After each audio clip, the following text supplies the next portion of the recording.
Hello the world, this is Bassam El Shammaa talking to you from Cairo, Egypt. Assalamu alaikum. As you can see and you've heard now that our salutation, we Muslims, are always Al-Salam alaikum. Peace be unto you. We are in an area of the world, you perhaps are far away from it, and perhaps you do not know a great deal about our attitudes, about our beliefs, and about our religion, because Islam, salam, peace, you have got your religion, I've got mine. They believe in Mary, peace be unto her. They believe in Isa, peace be unto him. They believe in all the prophets and the messengers which were sent by Allah, God, the Creator. But how would you like it if somebody came into your home, raped your wife, killed your children by slaughtering them through the throat cut by his 6-blade knife? How would you like that you would take your children and practically pour benzene, pour fuel into their mouth, into their body, and then spark a match to bring flames to the inner body of the child? How would you like if your daughter is working in the street and she's doing her job, she is a reporter, let's say, and then a sniper from somewhere, she didn't even see him, she didn't even notice him, she was not even fighting him, she was with no weapons whatsoever, and she was shot during her reporting by an enemy, by a person who you cannot call human, by a Zionist creature who refuses any logic and any human being feelings. How would you like it if somebody came into your land with a huge truck and he swept all your cultivations that you've been working on for months? You've been irrigating for months. You've been working to death trying to get at the end of the day or at the end of the season, you are looking for a kilo of potatoes or a half a ton of whatever, olives or whatever. How would you like that? You wouldn't like it at all. If I'm talking to people who are living in the West, you have traveled one day, you have traveled all the way to Vietnam, and now you are throwing the Vietnam medals into the lake because you are ashamed of what you've done in Vietnam. The average age of the soldier, of the American soldier in Vietnam was 19 years of age. You've sent 19 years of age kids to fight an enemy that they don't know. They don't even know what's the cause, what's the problem. And then you made movies about it. You made movies about it. You made movies to say, I'm sorry.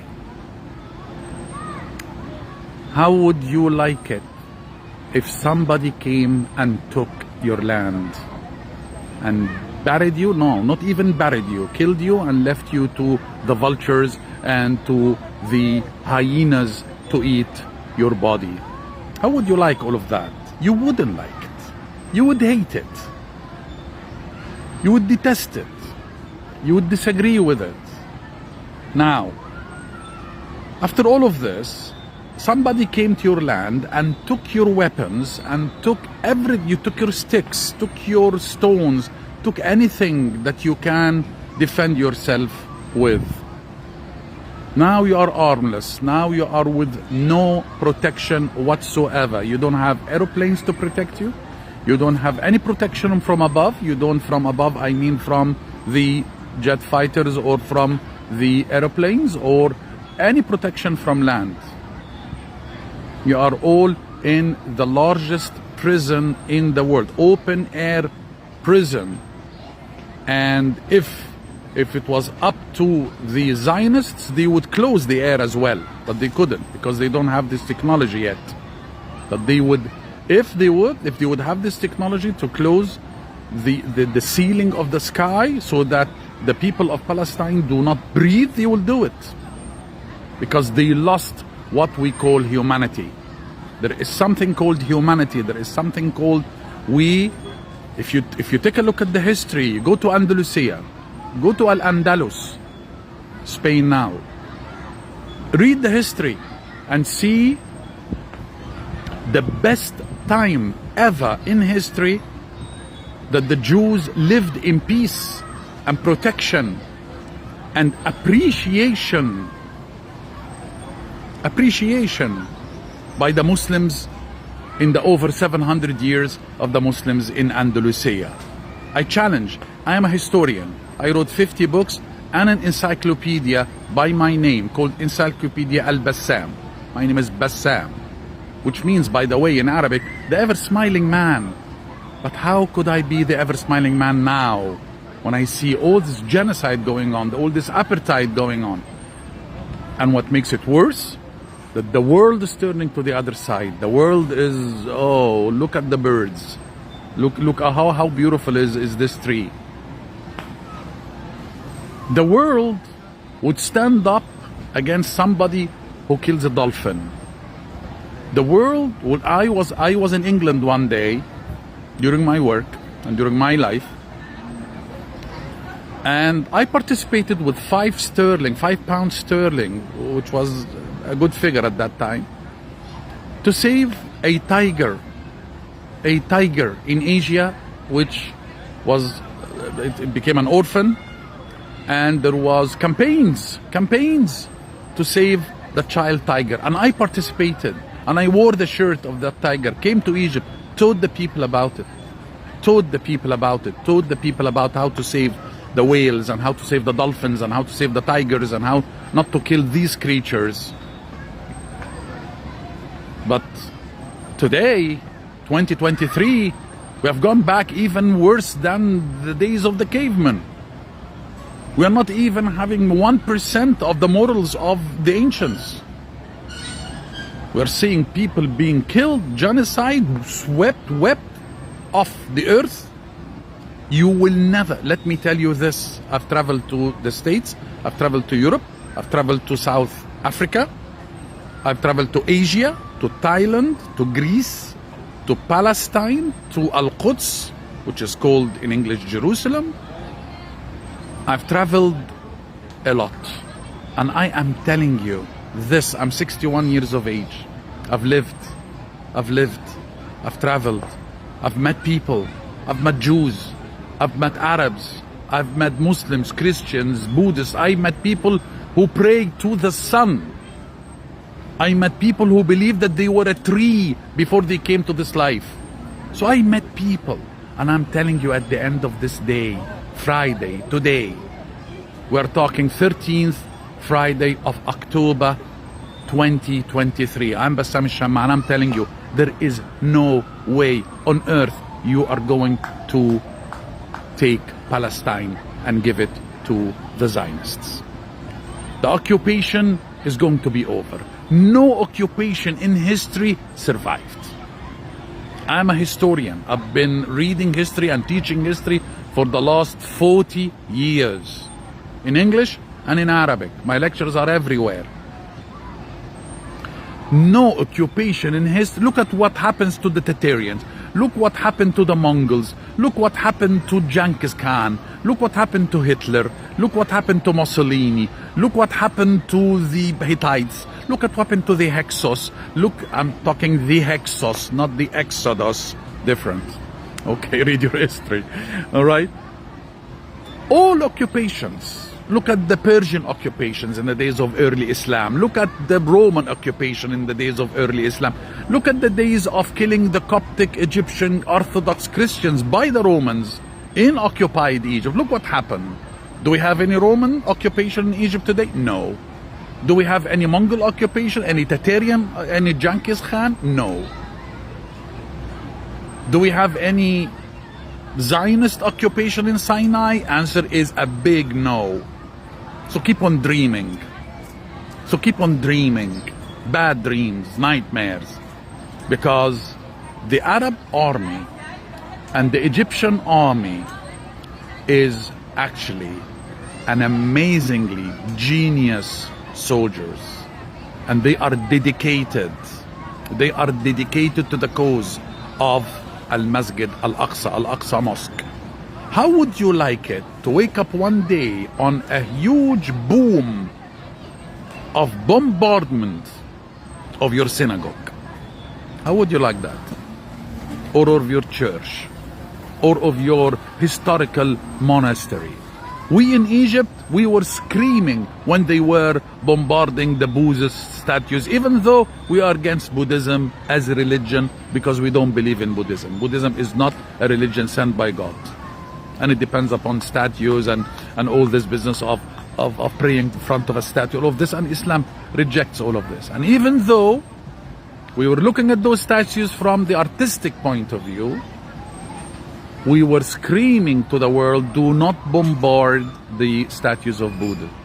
And now you are bombarding with American weapons. You are bombarding mosques. A mosque. Do you fathom that? The mosque, it's a house of Allah. It's the house of God. People go to the mosque to pray to Allah.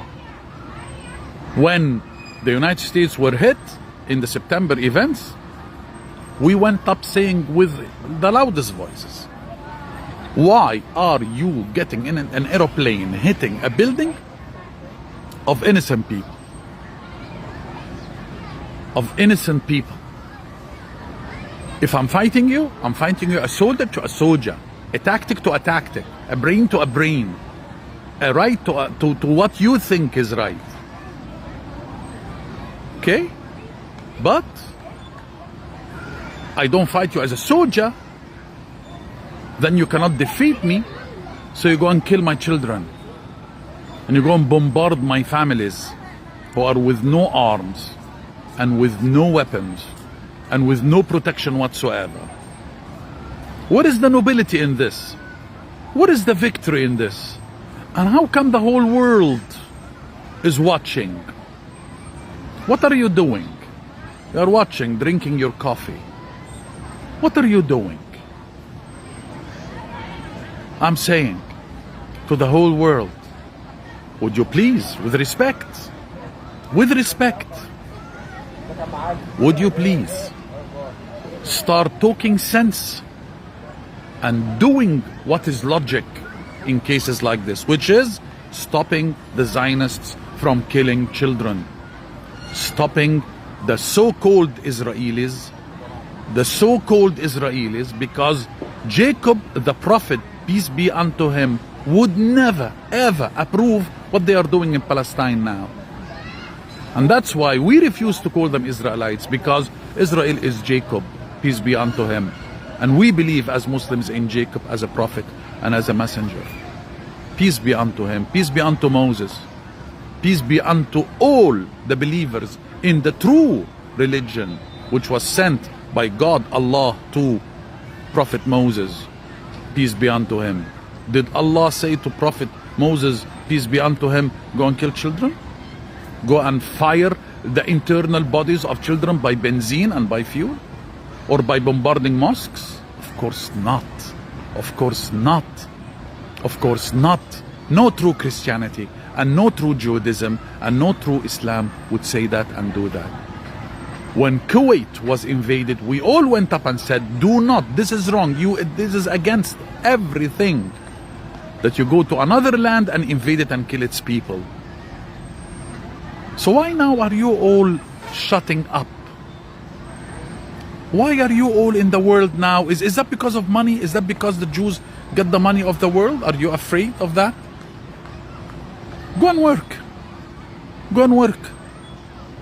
You do not have to depend on anybody. I say at the end of the day, I'm sorry. That's probably my message, and that is definitely my message. React according to your wisdom. React according to the peace that you believe in.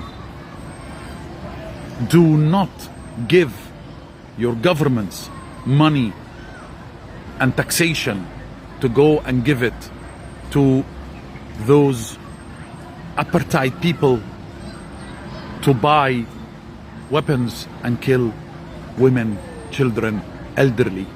You want to fight? You want to fight? You want to fight? Fight a soldier to a soldier. Fight a courageous to a courageous. Fight a man to a man. Do not be a coward.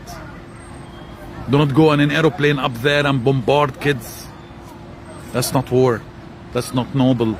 That's not correct. That's not religion. That's not religion. The religion which was sent to Prophet Moses, Musa, alayhi salam, peace be unto him, did not dictate that. Did not dictate that. Did not dictate to take the lands of people. Did not dictate to kill elderly ladies who are paralyzed, who cannot move, who cannot even walk, who cannot even run, who cannot even run. And believe you me, and believe you me, I'm a man of history. I'm a man of history. I'm a man who read history for the last 40 years. I teach history here and abroad. And I am telling you, I'm telling you, and I am assuring you, what you shut up dealing with, and it's incorrect and unjust, it will rotate, and it will come back to you. It will come back to you.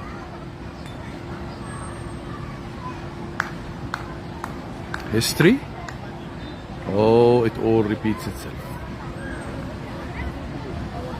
So be just and be good to the other and be peaceful to the other and give the other his right to live, his right to educate. There are 2 million people in the biggest prison in the world called Gaza. How are you approving that? How are you approving Palestine being the only country in the world which is occupied? How do you actually explain Bahr al-Baqar school in Egypt, which was hit by the jet fighters of the Zionists? How would you explain the treatment of the captives of wars, which was made by the Zionists?